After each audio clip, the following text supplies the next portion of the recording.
Now it's time to look at Uber more closely. Yaël Ossowski's with us, Deputy Director of Consumer Choice Center.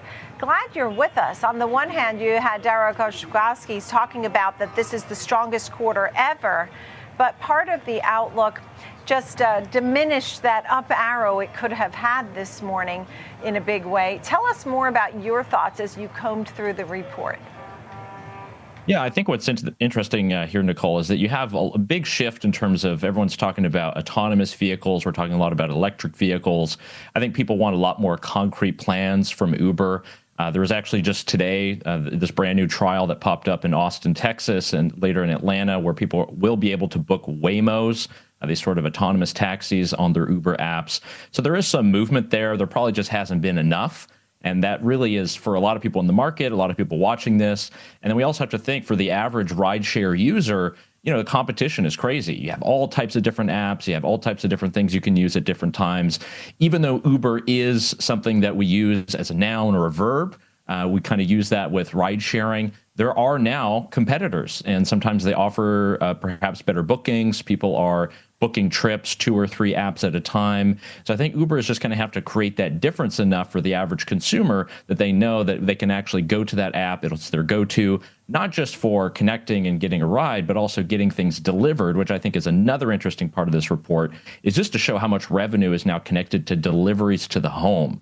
This is something that is sort of a fairly new thing after COVID. And every company has kind of pivoted, but I think Uber has done a pretty good job in doing this. The revenues are almost matched between both mobility and delivery. So that means consumers are getting value with this entirely new category. And you can only think of all the great ways they could expand upon that. I guess it just isn't really the best sentiment right now from the market. And how much do you think the Robotaxi part of this story can really help Uber gain? I mean, because you're already seeing, right, gross bookings, you're seeing it as a great competitor in the ride sharing space, right? Uber versus Lyft, let's say, the deliveries doing so well on the big picture. The Robotaxi story still has a lot of, you know, flags of uncertainty.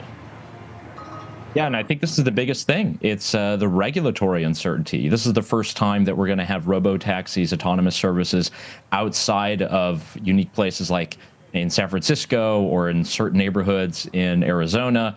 We're actually going to put this in red states now. And we have had a lot of regulators and a lot of people putting together legislation that are much more open to this technology, but you still have a lot of municipalities that will get in the way. You still have a lot of states that'll get in the way. So this will be a slow process. Uber is obviously a veteran in this. They've had to deal with regulations in whatever the 80 countries that they deal with. So they understand the difference between the municipal laws, state laws, what you have to do at the airport.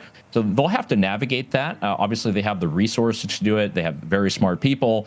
But Uber is not a tech company anymore. You know, this is not just some startup. This is a very mature player that does have a big target on its back. It's the #1 competitor in its category.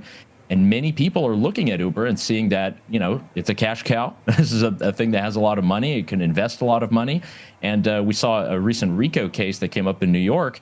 You know, you're having a lot of different insurance companies that are getting involved now. You're having legal firms, the tort lobby. Uber is basically the biggest one of the categories, doesn't even matter what the numbers are saying today. So there is going to be a lot of investment. There's going to be a lot of innovation there. And overall, I think this will help the consumer. But Uber just will have a lot of slings and arrows to overcome.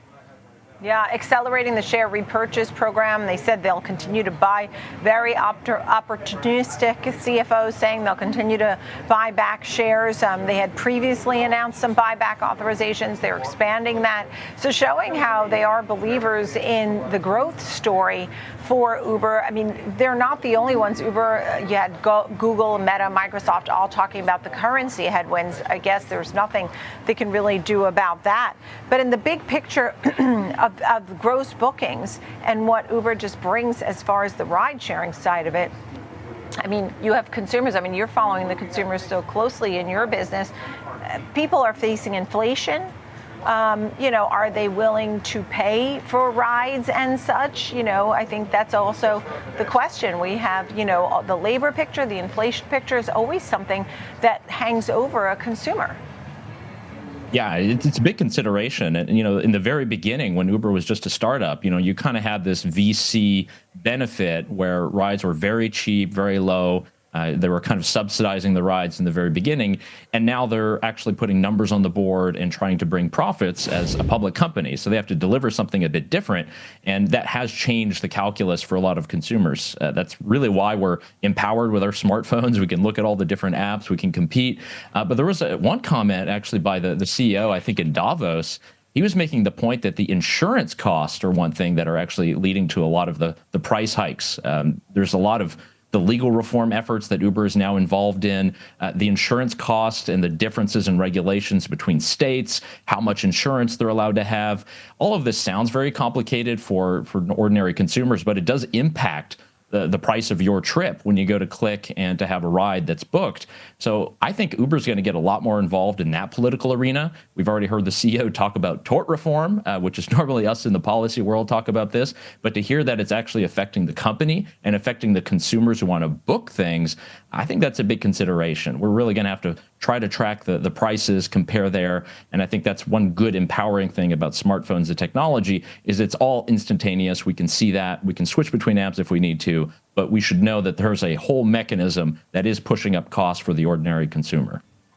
I'm glad you brought up the insurance side of things. I think everybody fully understands the insurance story because they're all experiencing it themselves, whether it's for homeowners or auto insurance. So not surprised to hear that Uber's also facing that. And the last thing I'll say is, when we think of Tesla, right? And it's not a car company, right? It's everything. It's batteries, it's AI. And is Uber going to trade differently? Because right now, if you look at a stock chart, in fact, Lyft is a better performer over 12 months than Uber. But is Uber an AI play at this point now? I know we need regulatory approval and Robotaxis, more details and such, but does it go into a different category maybe? I think that you're onto something there because what the Uber platform has done is it really has created this technology that allows person A to meet person B for some service. And we conceptualize it right now as ride sharing. We conceptualize it as deliveries, but there's so much more that could be done. Meeting certain people, business meeting, transactions, different stores that we want to perhaps get to, and they have vouchers. There's a totally different sort of idea you can do with marketing and reaching out to consumers. That sort of AI algorithm that they've built up and they've perfected throughout all these different markets and languages could be put to some other use. So there's probably a lot of research at the company right now, probably people who are figuring that out. And the growth of the AI firms and companies, it's freaking a lot of people out because it's very quick, it's very fast. But Uber has been doing this a while. So if they can figure out ways that they can use their algorithms for personal use to make consumers' lives better, we could actually see more upswings perhaps in the future.